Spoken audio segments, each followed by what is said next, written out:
Olá, seja bem-vinda, seja bem-vindo. Já é quinta-feira, 25 de agosto de 2022. Começa agora o Câmara Notícia ao vivo, meio-dia mais 4 minutos. Muito obrigado pela sua companhia, pela sua audiência. Eu quero a sua participação, hein? Envie a sua mensagem para o número do nosso WhatsApp. 19 é o nosso DDD 978293776. Vou repetir para dar tempo de você anotar aí. 19 é o nosso DDD 978293776. Ou você tem a opção de enviar uma mensagem através do nosso QR Code. Como é que ele funciona? Está com o seu celular aí perto? Pegue o celular, abre a câmera como se fosse tirar uma foto e você vai apontar aqui, ó, para este QR Code, porque aí já vai aparecer na tela do seu celular a mensagem WhatsApp da TV Câmara Campinas. Você aperta e pode enviar o seu elogio, uma crítica construtiva, o que você quer assistir aqui no nosso telejornal, que a gente conversa ao vivo. Confira a partir de agora os destaques de hoje. Na 22ª reunião ordinária, vereadores aprovam por unanimidade em votação definitiva prêmio por superação de meta a servidores da Secretaria Municipal de Finanças. Comissão Permanente de Economia e Defesa dos Direitos do Consumidor realiza reunião extraordinária. E Departamento de Proteção e Bem-Estar Animal leva castra móvel para cães e gatos na região do Nova Europa. Olha só, nós estamos na Semana Nacional da Pessoa com Deficiência Intelectual e Múltipla, que tem o objetivo de conscientizar a sociedade sobre as necessidades específicas de organização social e de políticas públicas para promover a inclusão social.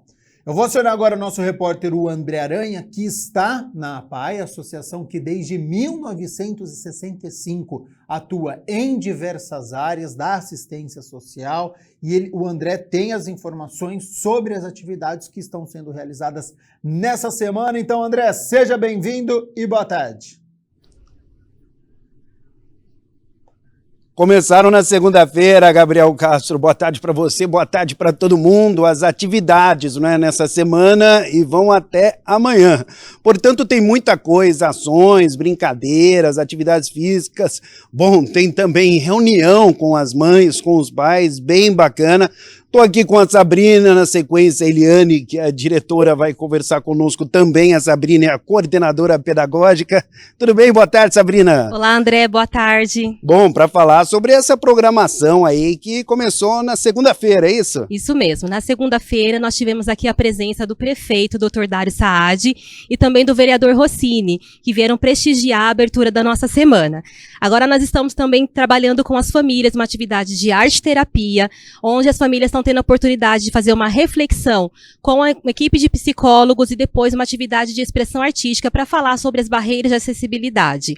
E os alunos estão preparando, em cima de toda uma reflexão que está sendo feita com as professoras, estão preparando uma exposição, também evidenciando quais são as barreiras que eles identificam de acessibilidade. Vai ser uma semana bem gostosa, com bastante atividades, e aí nós vamos encerrar levando os alunos para uma atividade no McDonald's, uma visita no McDonald's, para que eles possam também fazer uma avaliação de como estão sendo as barreiras de acessibilidade na cidade e que eles possam provocar, assim, a mudança de todo esse sistema. Bom, e tem também, claro, não é, esse trabalho de conscientização e tudo mais, né, Sabrina? Sim, a conscientização é muito importante, então a gente está preparando não só os nossos alunos, mas também as famílias para que eles se empoderem de tudo que está acontecendo e juntos podemos provocar o quê? Em cima de uma reflexão, a transformação de todo esse conhecimento em uma ação.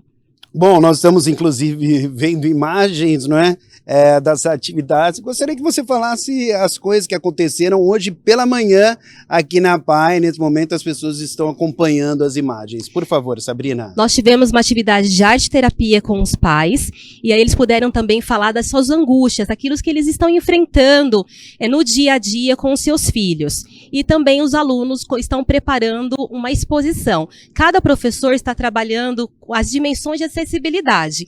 E aí, em cima de toda essa reflexão, eles vão apresentar um trabalho prático sobre as barreiras de acessibilidade. Bom, então tem trabalho também. Tem muito trabalho a se fazer, é uma semana... Um grupo. em grupo, Tá. com as famílias, com os alunos, os professores também, equipe de terapeutas, estão todos envolvidos na causa. Quais os esportes que o pessoal pratica aqui, que eles mais gostam nessa semana, principalmente? Claro que tem esporte aí sempre, mas nessa semana... As atividades, elas estão acontecendo também, junto com a nossa equipe de educação física, onde eles têm a oportunidade de praticar o tênis, o basquete, o futebol. Também temos atividade na piscina. Todas as atividades são importantes para favorecer os nossos alunos e que eles possam também ir pensando aquilo que é importante para eles, na melhoria da acessibilidade como um todo. Muito obrigado pela entrevista. Obrigada. Bom, deixa eu conversar também com a Eliane. Pode passar, por favor, o microfone. Isso mesmo. Tudo bem? E que Boa continua tarde. no Setembro Verde, né, Sabrina?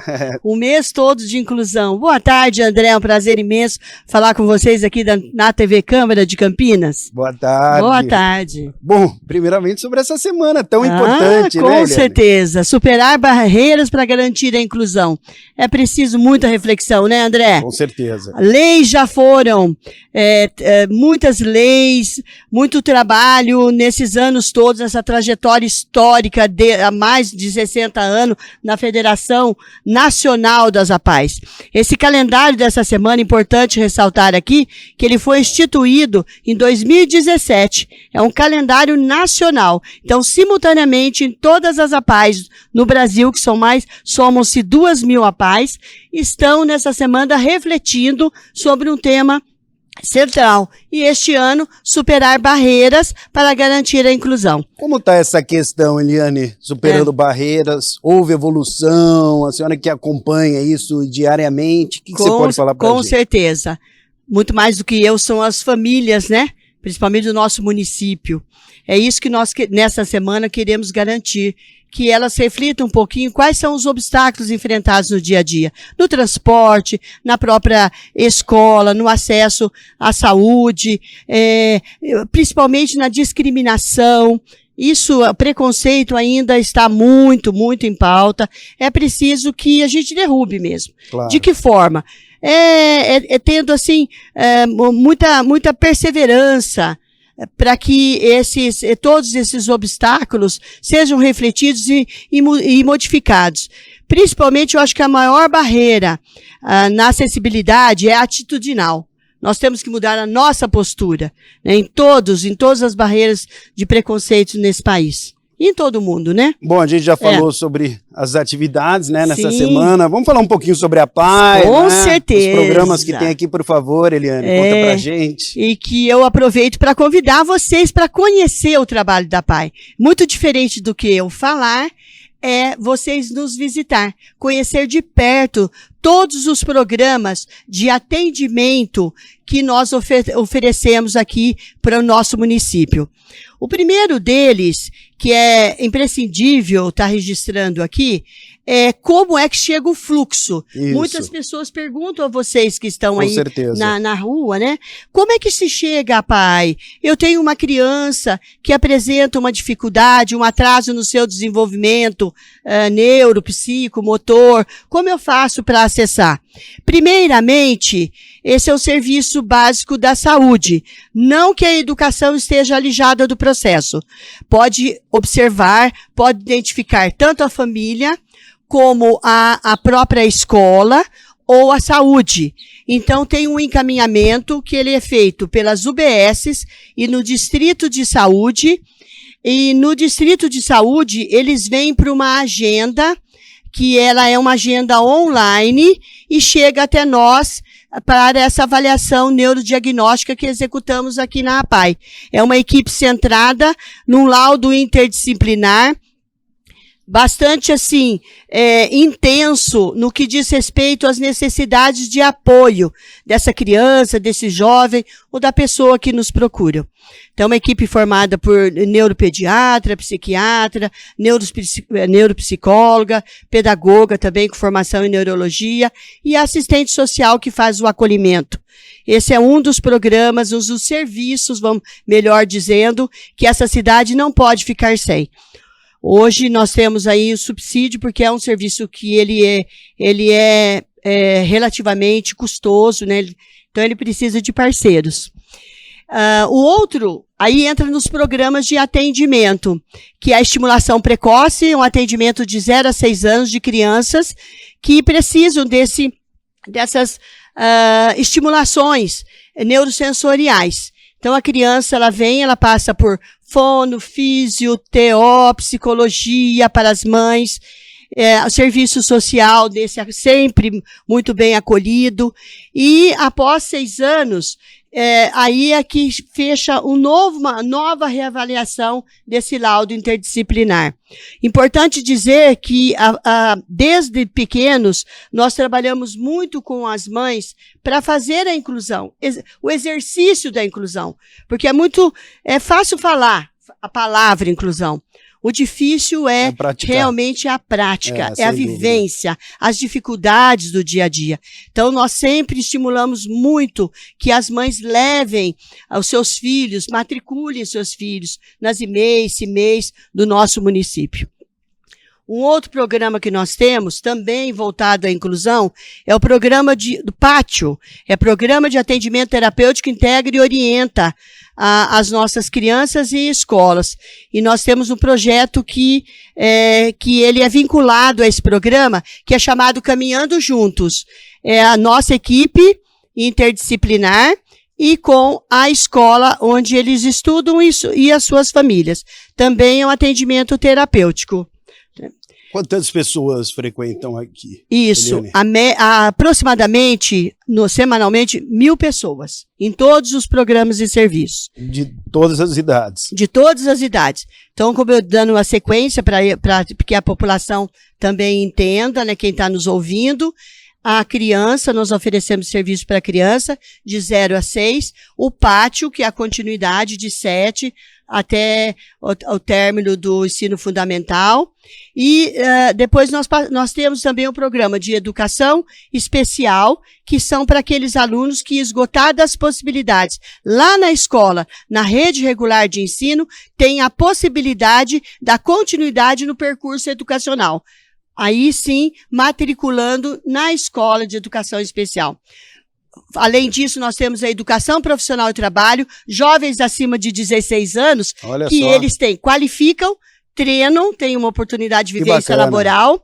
Nós temos hoje a Sanasa, Viveiro Municipal, como parceiro, e a terceira etapa é a colocação no mercado de trabalho.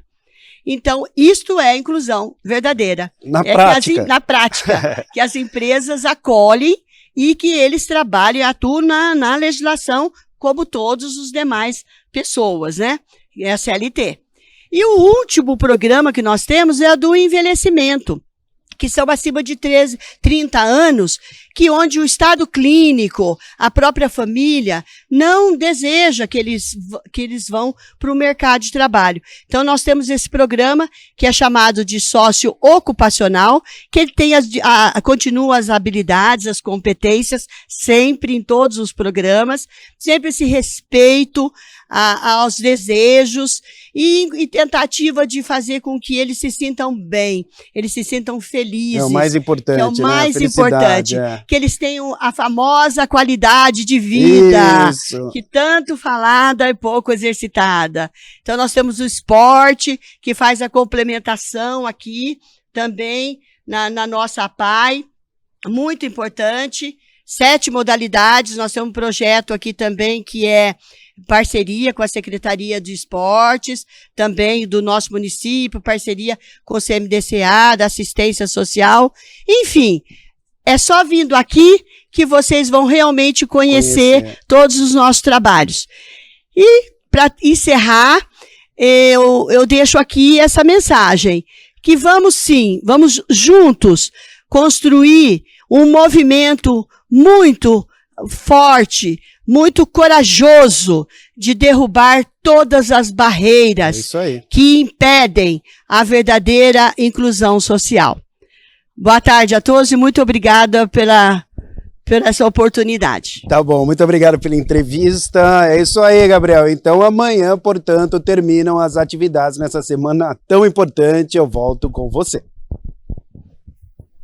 Que aula, André Aranha! Muitíssimo obrigado por todas as informações. Importantíssimo o que a Eliane Trevisan, que é a diretora da APAE, passou aqui para a gente hoje, né? Para a gente diminuir ou tentar acabar com este preconceito, com o tabu. Por isso que tem uma semana como essa de conscientização. Então, agradeço ao André Aranha por todas as informações e também a Sabrina Camargo, né, que é a coordenadora pedagógica da APAE, por todas essas informações. Semana importante de muitas atividades na APAE aqui de Campinas e também a gente segue falando sobre este assunto. 12:19 agora, a Mirna Abreu já está aqui nos nossos estúdios, hora das notícias do Legislativo, então seja bem-vinda e boa tarde, Mirna. Boa tarde, Gabriel, boa tarde a vocês de casa.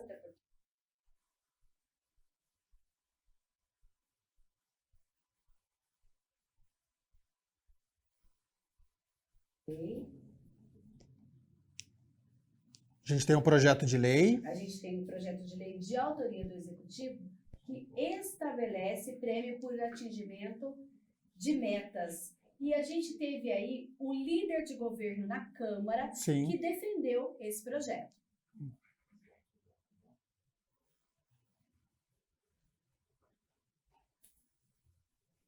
O prefeito municipal de Campinas, Dário Saad, apresentou essa semana o plano de requalificação da área central de Campinas. O evento foi realizado no prédio da Associação Comercial e Industrial de Campinas, ASIC, com a presença de diversas autoridades. O Requalifica dispõe sobre o incentivo urbanístico e fiscal para a reabilitação de edificações no centro do município. Representando a Câmara Municipal dos Vereadores, o parlamentar Carlinhos Camelô comentou que esse plano é um marco para a cidade. Eu falo que esse é um marco para Campinas, onde essa requalificação do centro, revitalização do centro, os comerciantes, as pessoas, a nossa cidade estão esperando há muitos anos, e o centro hoje necessita de investimento, seja público, privado. A gente precisa disso para o nosso centro da cidade. A gente tem conversado bastante com o prefeito Dário, tentando dar vida para o centro novamente. Sabemos que muitos comerciantes têm sofrendo pós-pandemia, muitas lojas fechando, e isso eu acho que veio no momento oportuno para que o centro seja novamente requalificado. Entre os objetivos do plano está reabilitar áreas públicas, valorizar o patrimônio edificado, incentivar projetos qualificadores, manter a economia local e dinamizar o cenário econômico e cultural. O prefeito Dário Saad explicou mais sobre o assunto. 2 eixos. Um eixo do incentivo urbanístico, de flexibilizar as regras urbanísticas aqui para a região central, principalmente buscando novos empreendimentos e a requalificação e remodelação de edifícios que possam ser usados para habitação, para o comércio e para o setor de serviços. A flexibilização, do ponto de vista urbanístico, ela é muito importante e foi muitos dos pontos foi demanda do próprio mercado. E o segundo eixo é o eixo do incentivo fiscal. Vincular a requalificação do imóvel ao incentivo fiscal. Desde 1 ano de isenção, de 2 anos de isenção de PTU numa requalificação mínima, até o total de quase 11 anos num período de uma reforma total de um imóvel. Aurílio Caiado, secretário de Finanças, comentou sobre o período de adesão à requalificação. Provavelmente no primeiro ano, em função da burocracia, do trabalho de fazer projetos agora, essa lei vai entrar em vigor no início do ano que vem.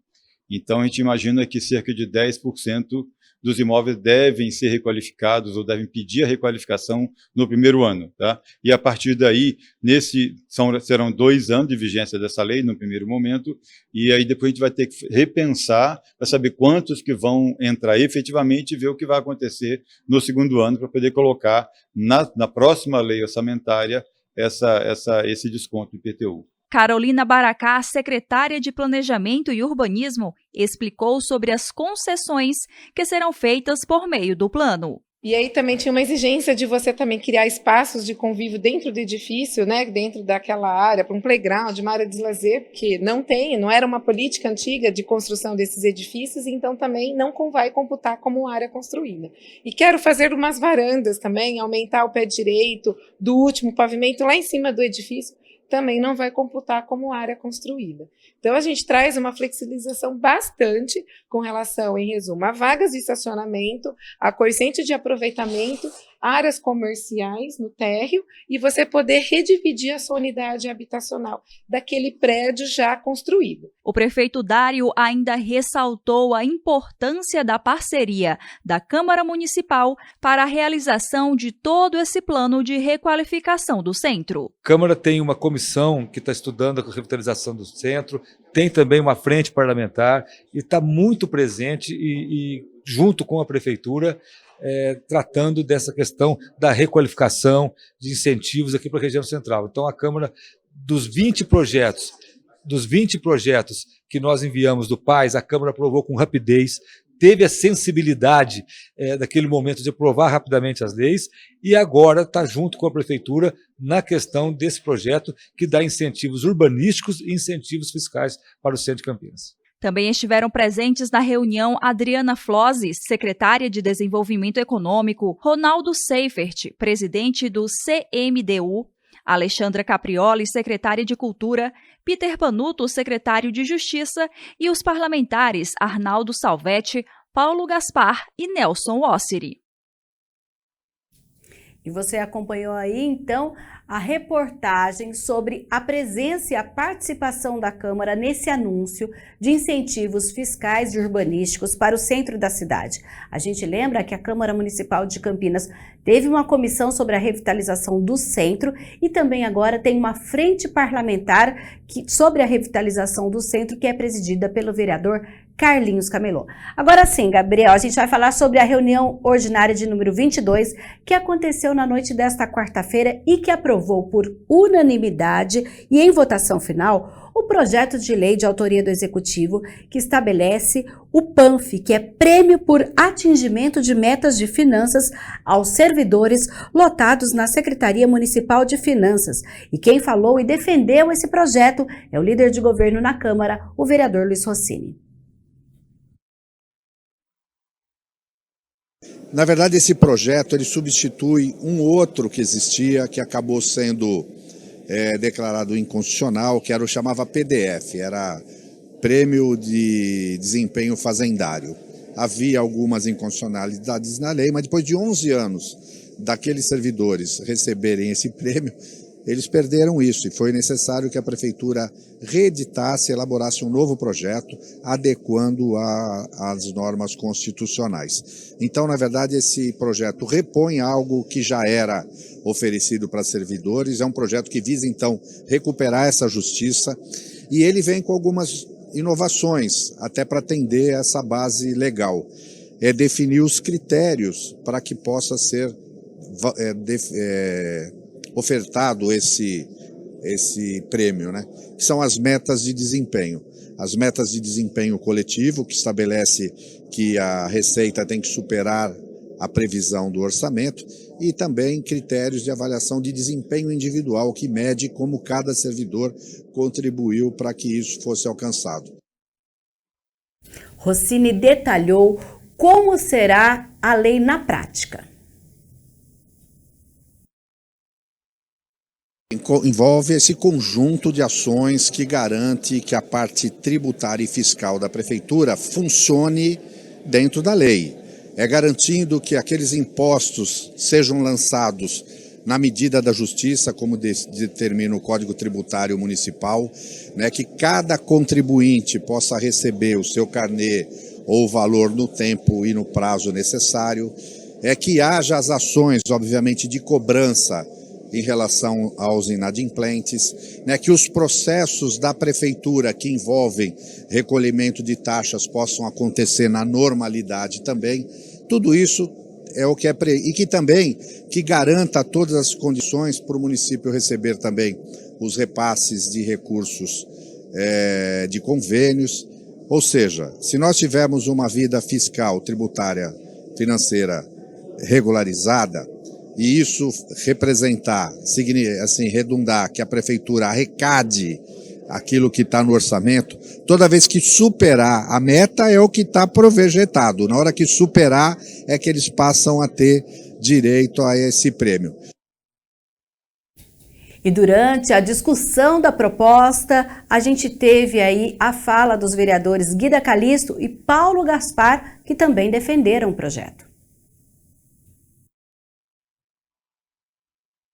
No entanto, esse projeto de lei, ele veio no momento de muita necessidade dessa categoria, né, principalmente desses trabalhadores da finanças, que na sua ampla maioria, 90% desses trabalhadores não tem alto salário, pelo contrário, né, não tem altos salários, e esse projeto vem fazer essa correção mínima que se faz.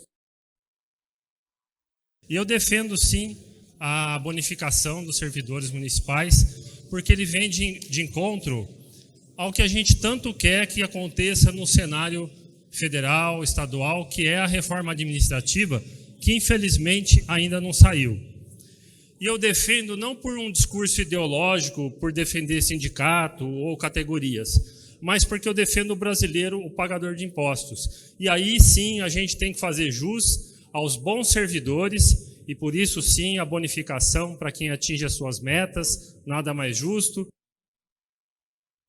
E a votação completa está no site campinas.sp.leg.br. Lá você confere como foi o resultado de cada um dos projetos que estavam na pauta desta quarta-feira.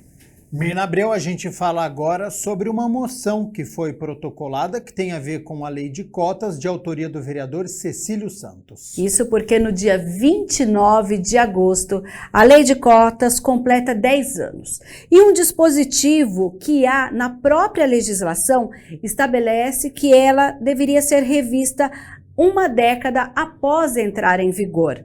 Enquanto isso, o vereador Cecílio protocolou uma moção que foi aprovada, que pede ao Congresso que aprove um projeto de lei que tramita em Brasília, que prevê a prorrogação das cotas por mais 50 anos. O vereador argumenta que a lei de cotas cumpre um papel muito importante no combate à desigualdade social, além de ampliar a diversidade dentro das universidades brasileiras. Ela possibilitou a muitos filhos de pedreiros, pessoas humildes, pudessem acessar a universidade. E, portanto, nós temos médicos, temos advogados, professores que estão se formando e se formaram graças a essa lei. E o parlamentar diz ainda que é preciso que a lei seja prorrogada nos mesmos termos da atual legislatura. No nosso entender, dado os benefícios que a lei trouxe, e ainda há necessidade que muitos filhos de pessoas humildes, principalmente os negros, indígenas e pessoas com deficiência, têm de acessar as universidades, é fundamental que ela seja prorrogada. Então, nossa moção visa justamente isso, o apoio a essa prorrogação. Quando a gente pensa nessa prorrogação, vereador, hoje ela deveria passar também por alguns ajustes ou não? No nosso entender, ela está adequada, está atendendo bem a população, tanto que os resultados estão aí. Então, a simples prorrogação da lei já nos garante o acesso a essa camada da população. É uma reparação histórica que deve continuar. 12h32, nós estamos ao vivo nesta quinta-feira com as notícias do Legislativo. Falamos agora sobre esta moção, já falamos também sobre a reunião ordinária que aconteceu ontem, e ontem também nós tivemos uma reunião de comissão. Quem se reuniu foi a Comissão de Defesa dos Direitos do Consumidor, que na sua terceira reunião extraordinária analisou 7 projetos.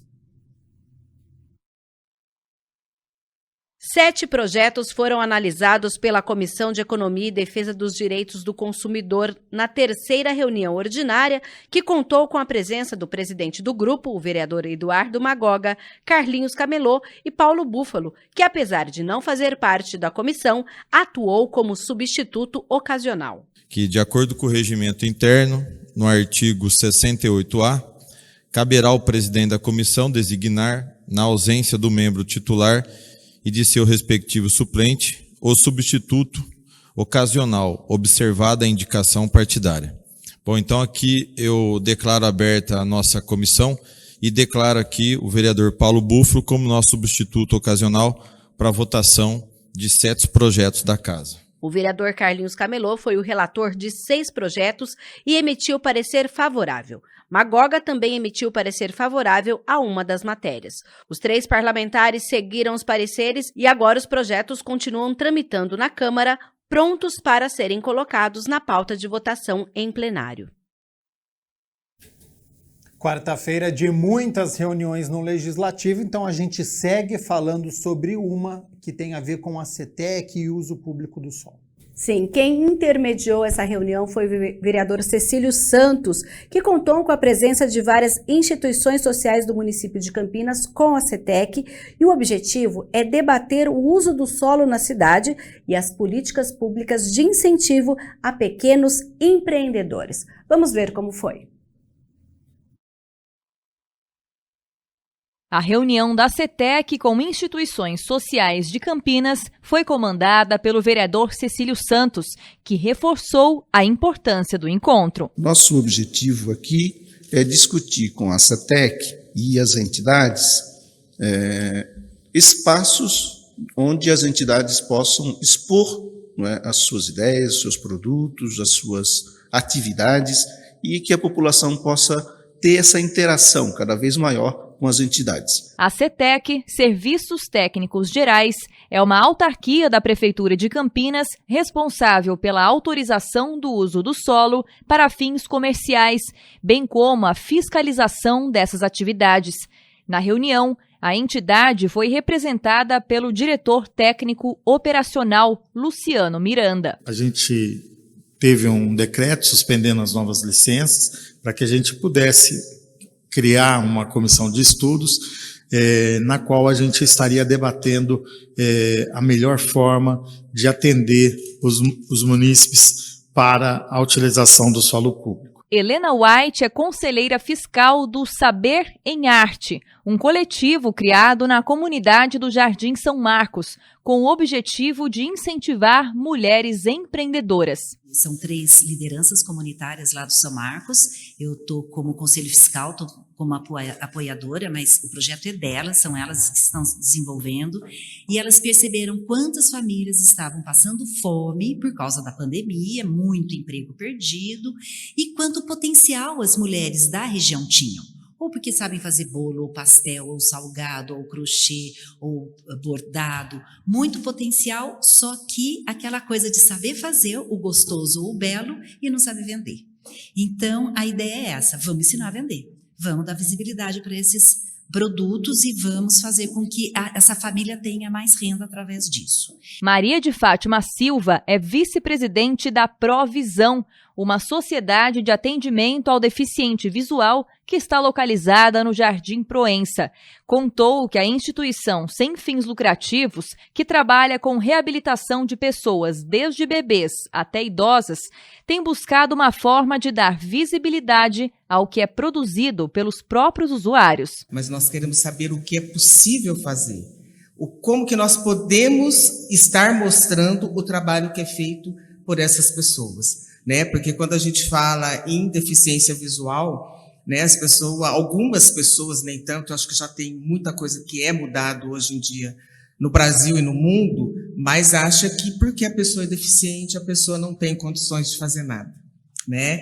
Seja ela qual a deficiência for, né? Seja visual, seja física, acha que as pessoas não têm essa condição e é um engano, que elas têm e muito. Geração de renda é um dos focos do Centro de Saúde Cândido Ferreira, que na reunião foi representado por Angélica Quartaroli. São oficinas das quais participam pacientes com algum transtorno ou que apresentam abuso de álcool ou drogas. Então tem centro de convivência, tem CAPs, que tem essas iniciativas. A gente formou um coletivo, um fórum, para ajudar na produção, na precificação, na venda, e a gente está meio desaquecido. Eu acho que a pandemia acabou desaquecendo de vez, a gente tem muita dificuldade de dar visibilidade para o projeto, de fazer a inclusão social dessas pessoas que já são marginalizadas, que já sofrem um preconceito, não têm oportunidade no mercado, e a pandemia só veio a agravar, acentuar essa dificuldade de mostrar o produto, mostrar a capacidade produtiva deles, e mais que isso, né, eu acho que a questão financeira, o impacto financeiro que essa produção, que essas vendas geram, é muito importante, e isso está bastante afetado. Segundo Cecílio Santos, esse é apenas um dos passos rumo à elaboração de um projeto que será desenvolvido pela CETEC em parceria com a Câmara. E a escuta é parte fundamental. É muito interessante porque as entidades apresentaram as suas necessidades, e a CETEC se predispondo a ouvir, a fazer essa interação, para nós é fundamental. Nós estamos cumprindo o nosso papel como legislador, antes de chegar ao projeto de lei, antes de ter essa reformulação, ouvir aqueles a quem se predispõe essa lei de atender. Então, é fundamental que se faça essa construção de forma coletiva. Então, acho que a gente cumpre aqui o nosso papel como esse grande ouvido da população, principalmente das entidades que prestam serviço de qualidade para a nossa cidade. Ô Mirna Abreu, e por falar em reunião, vamos à agenda da Câmara de Campinas, porque hoje à tarde nós temos duas. Isso, às 14h a gente tem a reunião da Comissão Permanente de Defesa dos Direitos da Criança, Adolescente e Juventude, que tem como presidente a vereadora Débora Palermo. No encontro será discutido a importância da inclusão escolar. Tem várias entidades e também representantes das autoridades escolares, tanto do município quanto do estado, para participar deste debate. E depois, às 16h30, quem se reúne é a Comissão Permanente de Cultura da Câmara Municipal de Campinas, que tem como presidente o vereador Paulo Búfalo. Os encontros podem ser acompanhados presencialmente indo até o Teatro Bento Quirino, com entrada na Rua Lusitana, 1555, no centro de Campinas, ou, claro, acompanhando aqui pela TV Câmara Campinas. Tá certo, então, Mirna Abreu, muito obrigado pelas notícias do Legislativo. Quero aproveitar sua presença rapidinho aqui nos nossos estúdios para nós falarmos das notícias da metrópole de Campinas, e a gente começa com uma notícia preocupante na área da saúde. A atualização foi um boletim enviado nesta manhã pela Prefeitura de Campinas, pela Secretaria Municipal de Saúde, que divulgou um novo balanço da campanha contra a pólio e a multivacinação. 9.794 crianças da cidade foram vacinadas contra a pólio, uma cobertura de apenas 17% do total das crianças que moram aqui na cidade de Campinas. Em relação às demais vacinas, 4.495 menores de 1 ano compareceram às unidades, sendo que 3.688 atualizaram as carteiras. Com 5 a 14, 5.975 compareceram aos postos de saúde e 2.888 fizeram também essa atualização. A gente lembra que para essa faixa etária está acontecendo a campanha contra a paralisia infantil e também a atualização da carteira, que são várias vacinas que às vezes estão atrasadas por conta da pandemia, não deu para levar o filho ou a criança lá no posto de saúde. Procure um dos 66 centros de saúde da cidade para fazer essa atualização, lembrando que a campanha vai até o dia 9 de setembro. A gente continua falando sobre saúde, porque a cidade registrou mais casos da Monkeypox. 2 casos, e com isso Campinas conta agora com 45 confirmações da doença, sendo 24 importadas e 21 autóctones. Os pacientes são 42 homens e 3 mulheres, com idade entre 22 e 57 anos. 24 já saíram do isolamento e os demais estão sendo acompanhados sem gravidade e o estado tem boa evolução. O atendimento pode ser feito em qualquer centro de saúde como suspeita, também nos postos nos prontos-socorros, pronto-atendimentos, nas UPAs e também no Centro de Referência em IST, HIV/AIDS e hepatites virais, que fica aqui no centro de Campinas. Informações importantes, então, em relação à saúde aqui da nossa cidade, de toda a população. Mirna Abreu, muito obrigado, primeiro pelas notícias do Legislativo, agora com as notícias da Metrópole de Campinas. Volta amanhã com mais informações pra gente? Sim, então amanhã eu volto e trago todas essas informações, novas informações.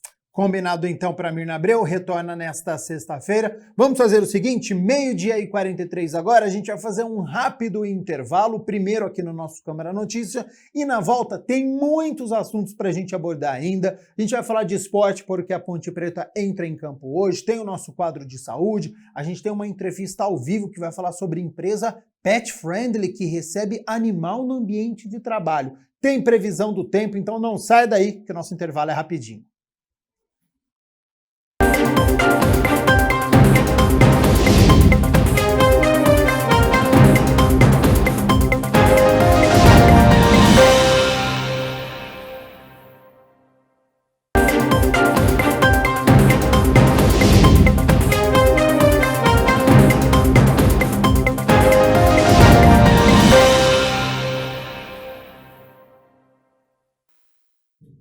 Câmara Notícia de volta aqui pela tela da TV Câmara Campinas. Como você viu aí, parecia uma tela preta, a gente teve um pequeno problema técnico, mas tudo já foi restabelecido. Afinal, o programa ao vivo você já sabe, né? Às vezes dá esse probleminha, mas nossa equipe rapidinho resolveu tudo. Câmara Notícia, só que agora é aquele momento para a gente falar um pouquinho sobre saúde, dentro do quadro Saúde Agora.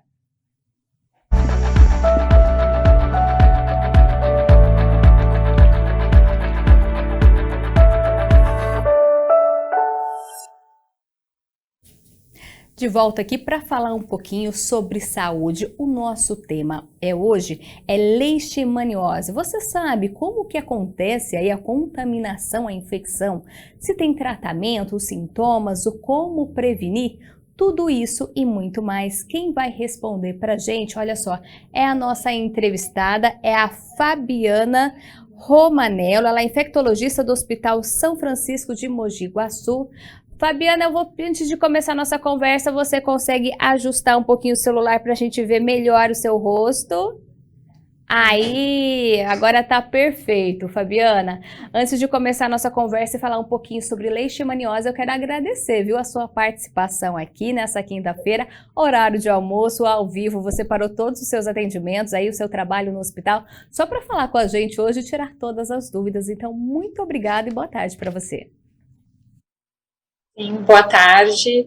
Eu que agradeço também pela oportunidade de estar aqui falando sobre uma doença tão importante como essa. Fabiana, então, para a gente começar entendendo, né? A gente escuta muito falar de leishmaniose, muito em animal, mas pessoas também pode ter. Eu queria que você explicasse o que é a leishmaniose, para não ficar nenhuma dúvida. Bom, a leishmaniose é uma doença infecto-contagiosa e é transmitida por um parasita chamado Leishmania. E é uma doença, é uma zoonose, ou seja, ela é preferencialmente transmitida entre os animais mesmo. Os animais silvestres, e sendo o principal representante aí o cachorro. E ela pode ser transmitida do animal para a pessoa, porém precisa de um vetor para que isso aconteça, que é um inseto, um pequeno inseto, semelhante ao mosquito, só que de uma outra família. E aí ele precisa picar o animal infectado e transmitir para uma pessoa através da picada também. Então, para que isso aconteça, o animal tem que estar infectado. E a partir do momento que acontece essa infecção aí nos humanos, como que o organismo reage, né? Ele fica entubado, como é que ele fica? Sim, ele passa por um período de incubação que é considerado até longo. Pode durar algumas semanas ou até meses. E pode se apresentar de algumas formas. Por exemplo, a forma cutânea, que é chamada de tegumentar, onde a partir da picada, depois de algumas semanas ou meses, vai aparecer uma lesão, um pequeno caroço, né, no local da picada, e a partir desse período, demora ainda algumas semanas também, aproximadamente umas 2 semanas, para que a lesão comece a aparecer em forma de uma úlcera, arredondada ou ovalada. Essa é a forma mais comum de transmissão. Pode ser uma lesão única ou pode acontecer outras lesões a partir desse local da picada. Essa é a forma considerada, chamada de forma tegumentar, forma cutânea, na pele. Pode também acontecer na mucosa, de aparecimento da lesão. Aí ele vai causar a destruição da mucosa, por exemplo, a mucosa do nariz, podendo até levar a um desabamento da mucosa do nariz. E uma outra forma de transmissão, de apresentação da doença, é a forma visceral, onde ela comete órgãos internos a partir de algumas semanas após a picada. E aí ela vai se apresentar de uma outra forma. Ela vai se apresentar com febre, pode acontecer a perda de peso, anemia, aparecimento de linfonodos, que são as ínguas, e às vezes até evolução para gravidade. Fabiana, então, diante aí da sua resposta, né, pode-se dizer que existem, então, 2 tipos de leishmaniose? Sim, 2 tipos. Então, a forma tegumentar, que é a forma cutânea. Dentro dessa forma pode acontecer a forma localizada, com uma lesão única, ou a forma difusa, com mais lesões, e a mucosa. E a outra forma é a visceral, que acontece de acometer os órgãos internos. O mesmo inseto transmite essas 2 formas, então? A pessoa que vai desenvolver, como que funciona isso? Não, é o tipo da leishmania que vai decidir qual forma que vai acontecer no indivíduo. Tá? Dependendo do tipo da leishmania, vai causar a mucosa ou cutânea, e dependendo do tipo, vai causar a visceral. E a contaminação acontece do mesmo jeito, né? O inseto pica o animal e depois o ser humano. Do mesmo jeito, é a mesma maneira de contaminação, porém o que difere é o tipo de leishmania que vai causar a infecção. E a pessoa que apresenta esses sintomas já deve procurar imediatamente o médico, né? E chegando no profissional, como que é feito esse diagnóstico? O que os profissionais olham? O diagnóstico, ele primeiramente é clínico, né? O aspecto da lesão, o quadro clínico, tudo isso através de uma investigação, levando em consideração aspectos epidemiológicos, né? Tem locais onde há maior probabilidade de transmissão da doença. E o histórico do paciente, o aspecto da lesão, o exame clínico, tá? Para diferenciar a forma visceral. Porém, o diagnóstico, ele é baseado em isolar o parasita nessa lesão, através da coleta de material, tá? De um fragmento de tecido dessa lesão, para isolar, a partir disso, identificar o parasita nessa lesão. No caso da visceral,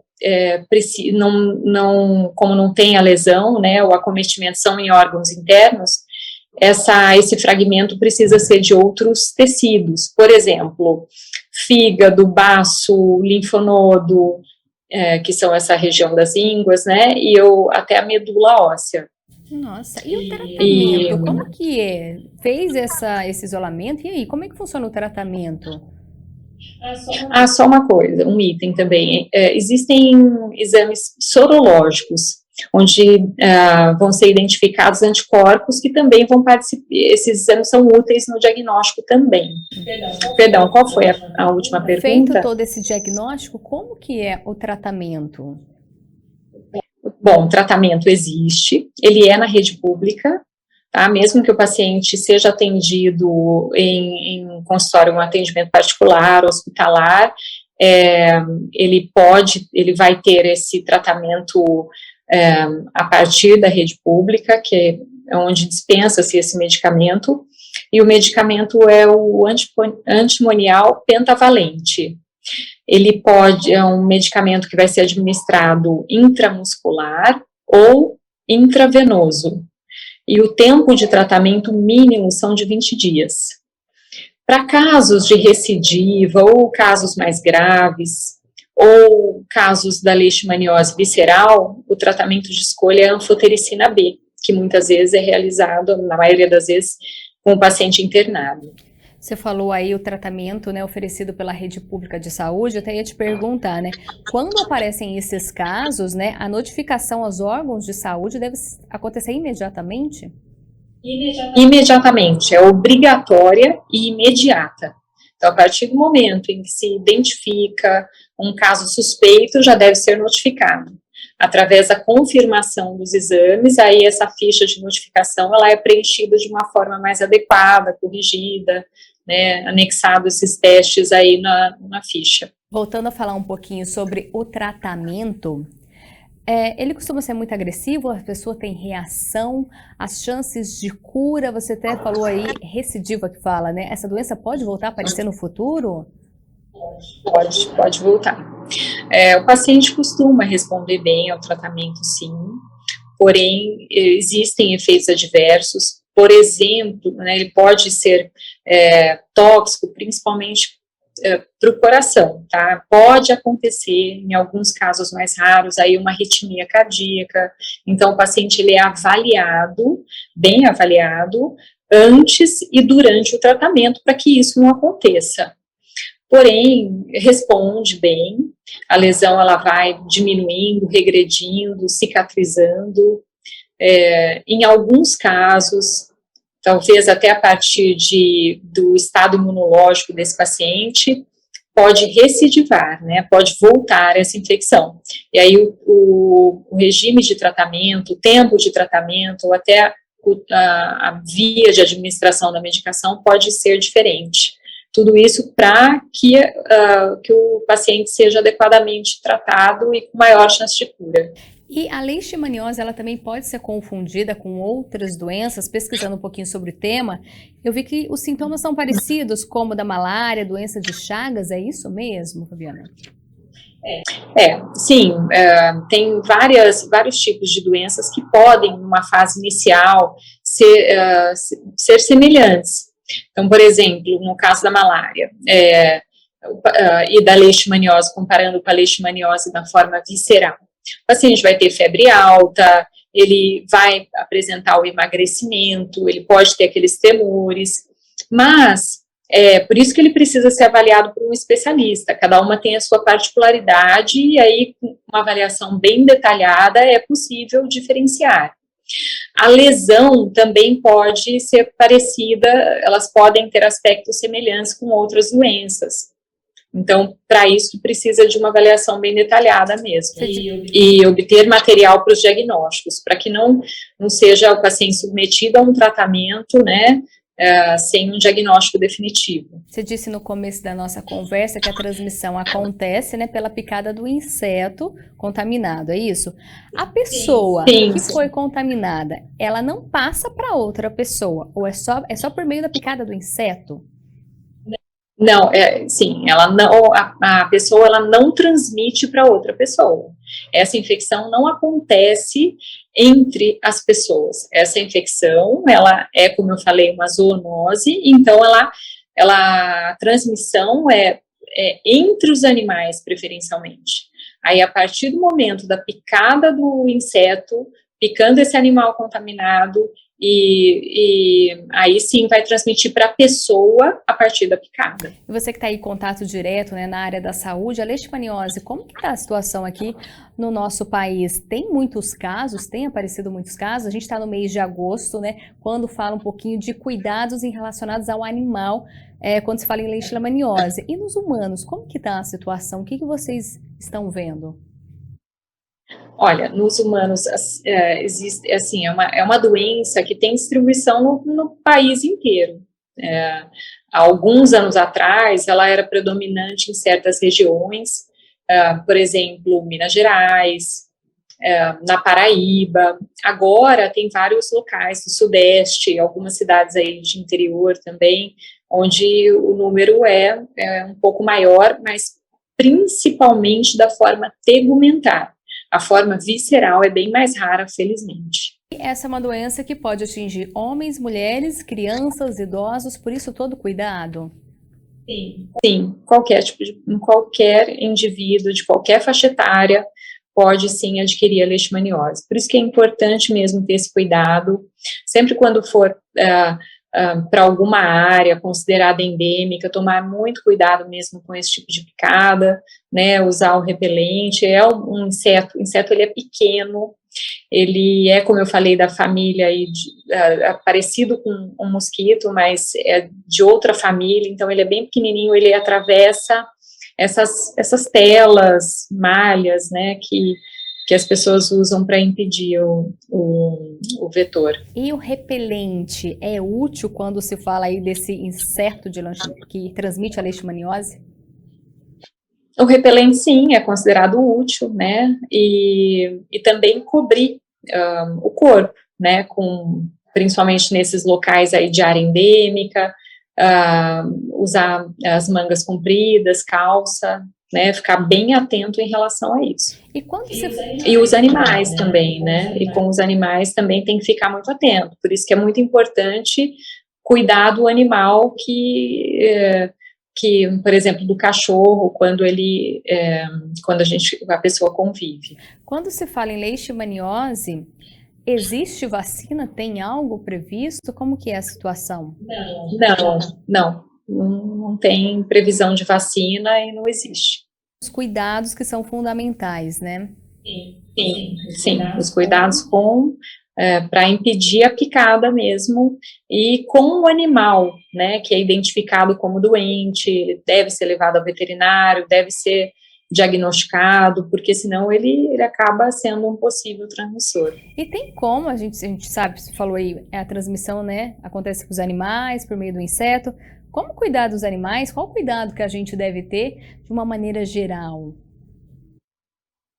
Olha, cuidado com os animais ali, assim, por exemplo, com higiene desse animal, identificando lesões na presença da pele, então observando áreas onde não tem pelo do animal, caem os pelos, porque pode ser uma lesão, observando a mucosa, pode acontecer na mucosa do animal também. E se ele se apresenta apático, se ele emagreceu, né, se ele está diferente, se ele era um animal dinâmico e ele se mostra mais parado, então tudo isso pode ser um sinal de que esse animal está doente. Quando o animal ele é infectado e foi feito esse diagnóstico, sabe que o bichinho ali está com leishmaniose, os tutores, os donos desse animal, como que tem algum procedimento para saber se o tutor também está infectado antes aí que os sintomas apareçam? Pode ser realizado a sorologia, que é o exame que identifica a presença dos anticorpos. Porém, como existe a forma assintomática da doença, né, ela pode não aparecer sintoma nenhum em algumas pessoas, não estaria autorizado a fazer um tratamento a partir do diagnóstico apenas sorológico. Essa pessoa só tem que ficar atenta, observando o aparecimento dos sinais e sintomas. E essa é uma doença que progride de forma lenta ou não? O sintoma aparece e imediatamente ela já começa a ficar bem ruim. Progride de forma lenta, dura algumas semanas. Então, por exemplo, uma média de aparecimento das lesões após a picada é um período de 3 meses, por exemplo, 2 a 3 meses, talvez em algumas vezes até um período um pouco maior, mas a média é essa. Isso acaba preocupando? Aparece uma lesão, outra ali, outra aqui, e a pessoa acaba demorando para procurar um profissional? Isso preocupa vocês? Pode demorar um pouco, sim, porque a pessoa geralmente ela tenta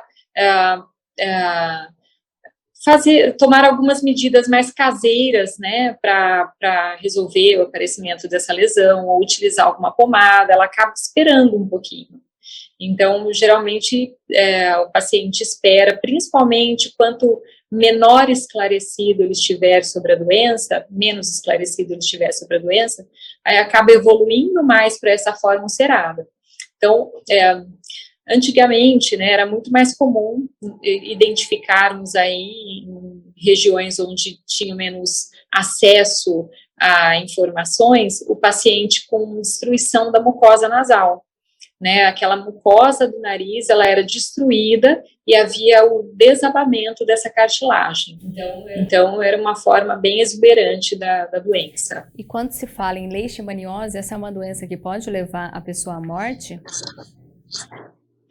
Pode na forma visceral.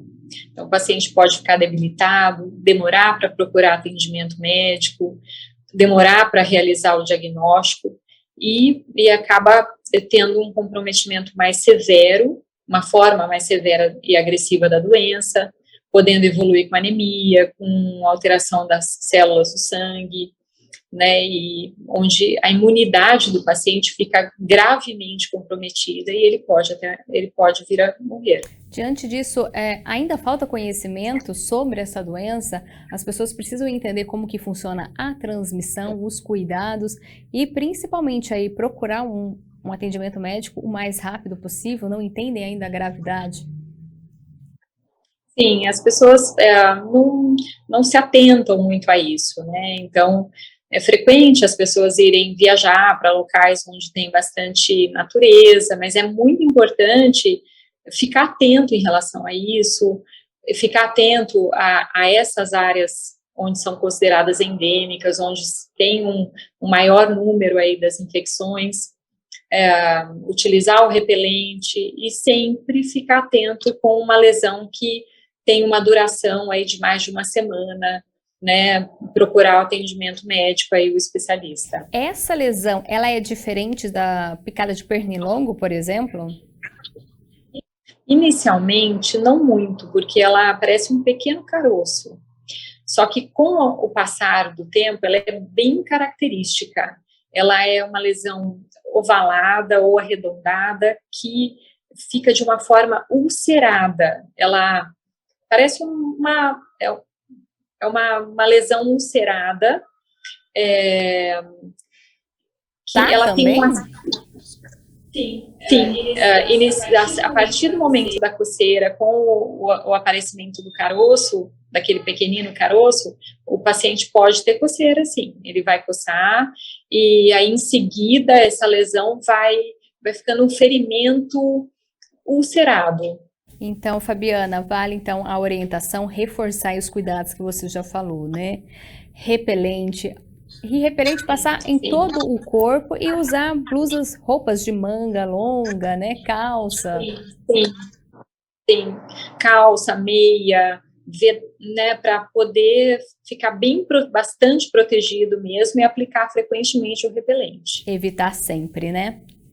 Sim, é muito importante. E ao identificar o aparecimento de uma lesão que tem um aspecto diferente do que se está acostumado, ou que está demorando um pouquinho para sarar, um pouco mais de uma semana, procurar sempre o especialista. E nesses casos também de febre, né, da presença da febre, quando a febre é persistente e não aparecem outros sintomas, procurar o especialista também. Tá aí, então, o recado da Fabiana Romanello. Ela é infectologista, atende também no Hospital São Francisco de Mogi Guaçu. Aceitou o nosso convite para falar um pouquinho sobre leishmaniose. Fabiana, muito obrigada, viu, por participar aqui. Tenho certeza que foi uma participação muito rica de informação. Levou muito conteúdo útil para quem está assistindo a gente nesse momento. Que bom, eu agradeço. Tenha uma boa tarde. Boa tarde para você também. E atenção, você de casa, olha só, o Câmara Notícia ainda não acabou. Tem muito mais informação para você aqui ao vivo. A gente vai para um rápido intervalo só para fazer aquela troca. Daqui a pouco o Gabriel tá de volta com muito conteúdo para você. Não saia daí.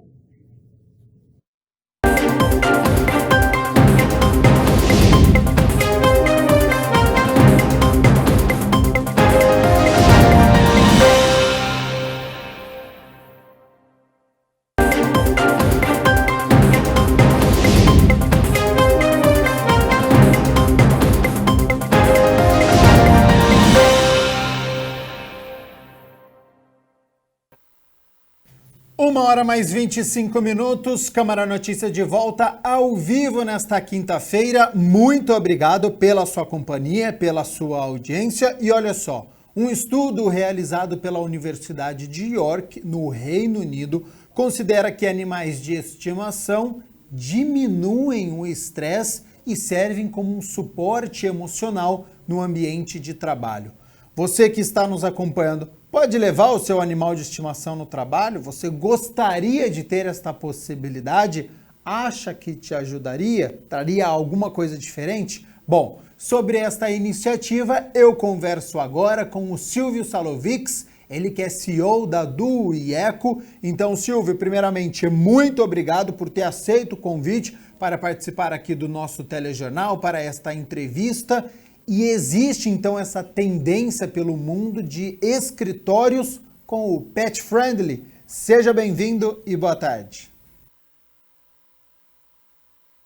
O convite. Existe sim, hoje existem vários escritórios que permitem os funcionários levar os pets. Aqui na agência, aqui na Duo Turismo e na Eco Eventos, a gente tem funcionários que têm pet, eu mesmo tenho a pet, a Cacau, que é um bulldog francês, e que vem todos os dias trabalhar aqui com a gente. Ô Silvio, e para você, qual que é o... É Cacau que você disse que chama? A Cacau é a CEO da empresa, na verdade, ela vem todo dia. Tem que bater cartão, então, na empresa Cacau. Tem que bater cartão. Eu posso faltar, ela não. E para você, qual que é o significado, a presença da Cacau no ambiente de trabalho? Então, o que a gente percebeu aqui, quando a gente começou, eu comecei a trazer a Cacau, isso já tem uns 3 anos aproximadamente, os funcionários começaram a ficar menos estressados, porque eles estão trabalhando, estão fazendo carinho com a Cacau, estão brincando com a Cacau. A gente tem até um departamento de criação aqui. Às vezes, quando eles travam na criação, eles pegam a Cacau e vão dar uma volta no quarteirão. Tem uma pracinha aqui perto, levam ela na pracinha. E quando eles voltam mais relaxados e mais criativos. Então, ajuda muito a desestressar os funcionários. Agora, ô Silvio, na pandemia nós tivemos um período em que milhões de brasileiros trabalharam em home office, em casa. Depois, com as flexibilizações, alguns começaram naquele modelo híbrido, um tempo em casa, um tempo no trabalho. Hoje, milhões já retornaram ao presencial. Para poder fugir da rotina, do estresse, às vezes, do trânsito, o animal de estimação, você entende que auxilia neste suporte emocional? Sim. Inclusive, o que a gente percebeu também, na retomada pós-pandemia, ou durante a pandemia, muita gente acabou comprando um pet, um animalzinho, para fazer companhia. E hoje, quando a gente fala que eles podem vir trabalhar e trazer o pet que eles compraram na pandemia, isso já virou um benefício quase de trabalho também. Auxilia muito. O estresse é quase zero. Agora, Silvio, nós estamos falando só de cachorro no ambiente de trabalho, ou se a empresa instalar, por exemplo, um aquário, a presença de animais em geral, pode ter esse efeito positivo também para aliviar o estresse? Pode. O que eu acredito é que, assim, é tudo aquilo que a gente possa cuidar. E não só de pets, tá? Pode ser peixes, pode ser plantas também. Tem escritórios hoje que colocam muitas plantas no ambiente para desestressar, porque o funcionário acaba cuidando, regando da planta. Então, é um momento de distração, um momento de... A gente até fala aqui que a gente tem um termo que chama biofilia, que é amor à vida, né? Então, isso ajuda muito no ambiente de trabalho. Agora, Silvio, em um ambiente que é mais sério, de escritório, um animal, ele pode servir também para quebrar o gelo entre os funcionários? Está todo mundo lá meio estressado, todo mundo meio trabalhando, aí de repente chega um cachorro querendo um carinho, querendo brincar, aí já pergunta de quem é esse cachorro. Serve também para quebrar esse gelo, para integrar melhor os funcionários? Olha, serve para quebrar o gelo de funcionários, mas funciona muito melhor para quebrar gelo de cliente. Às vezes o cliente chega meio sério aqui, meio carrancudo, a hora que vê a Cacau já pega no colo, faz reunião com o colo e assina o contrato e sai feliz da vida e quer vir aqui fazer reunião sempre. Então isso já é um atrativo, mas também mostra a imagem da empresa também, né, Silvio? Dessa pet friendly, do cuidado, né? Aqui a gente é zero preconceito, as mães podem trazer as filhas, às vezes a babá falta, agora no mês de julho as creches estavam fechadas por férias e as mães traziam suas filhas aqui, então a gente é zero preconceito, enfim, a gente é bem inclusivo aqui dentro da agência. Silvio, para quem está nos acompanhando, está pensando, todo mundo vai levar o animal, o cachorro, por exemplo, no trabalho no mesmo dia. Na prática, como que funciona? Existe uma escala, é uma vez por semana? Precisa pedir para o chefe para levar o cachorro? Tem algumas regras. Por exemplo, nós estamos num prédio comercial, né? Então o cachorro tem que ser um cachorro pequeno, não pode ser um pastor alemão, por exemplo. A gente deixa, de regra, 3 cachorros por vez. Então, assim, a gente tem que fazer um rodízio. Mas hoje, aqui na empresa, a gente só tem 3 cachorros vindo. Então, é super tranquilo, mas tem algumas regrinhas. O cachorro tem que estar vacinado, o cachorro tem que ser sociável, não pode ficar latindo, porque nós estamos trabalhando. Então, tem algumas regras a serem seguidas. Agora, por exemplo, o animal ele fica solto no ambiente, quem trouxe é o responsável por cuidar, quais são as obrigações que a pessoa tem? Ela está lá com a planilha, ela está com o trabalho dela, mas ela tem obrigações com o pet dela também? Ela tem obrigação com o pet dela de água e comida, né, no horário que ela achar que tem que dar, mas a princípio todo mundo acaba cuidando, então assim... às vezes a pessoa trouxe o cachorro para cá, mas saiu em reunião, mas quem está aqui na empresa acaba cuidando do cachorro. É bem sociável isso, é bem democrático, inclusive.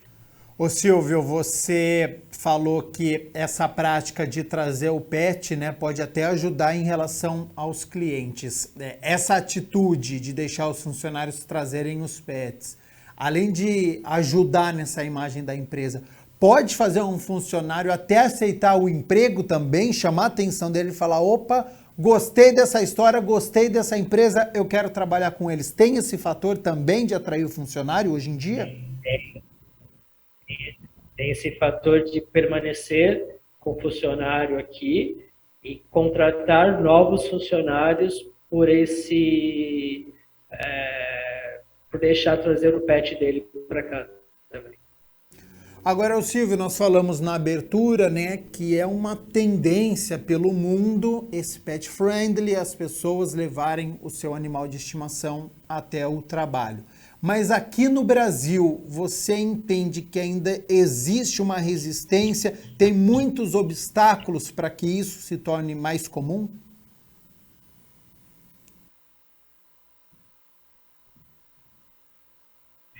Eu acho que tem que fazer algumas adaptações nas empresas, né? Assim, não pode ter carpete, tem que ter a liberação dos prédios comerciais e nem todos os prédios comerciais permitem.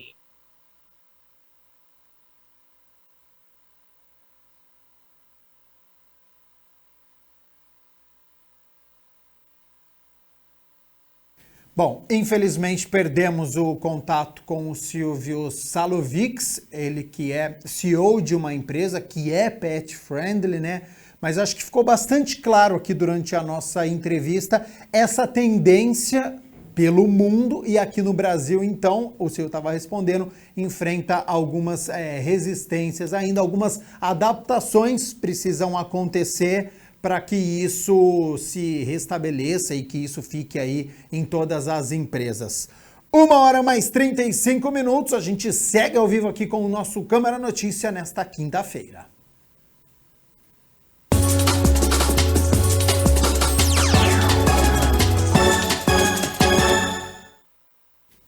E hoje é dia de Campeonato Brasileiro da Série B, às 9h30 da noite. A Ponte Preta enfrenta o Novo Horizontino fora de casa em um duelo direto do meio da tabela e com aquele olhar para baixo, né, para fugir logo da zona de rebaixamento.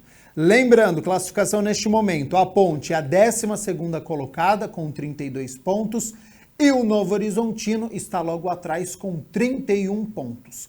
Para esta noite, o técnico Hélio dos Anjos não pode contar com o volante Amaral, que está suspenso pelo 3º cartão amarelo, e com o Leonaldi, que está lesionado, né? No derby ele saiu no primeiro tempo com dores no joelho, está sendo melhor avaliado. Com isso, o Moisés Ribeiro e o Richelli podem entrar na equipe no meio-campo. Uma outra opção é mudar o esquema tático. Então ele coloca um volante ali ao lado do Olisson, que pode ser o Moisés Ribeiro, e aí acrescentar um atacante, que pode ser o Leandro Bárcia ou o Nicolas, por exemplo. São mudanças forçadas e claro que amanhã a gente conta toda a história de Novo Horizontino e Ponte Preta.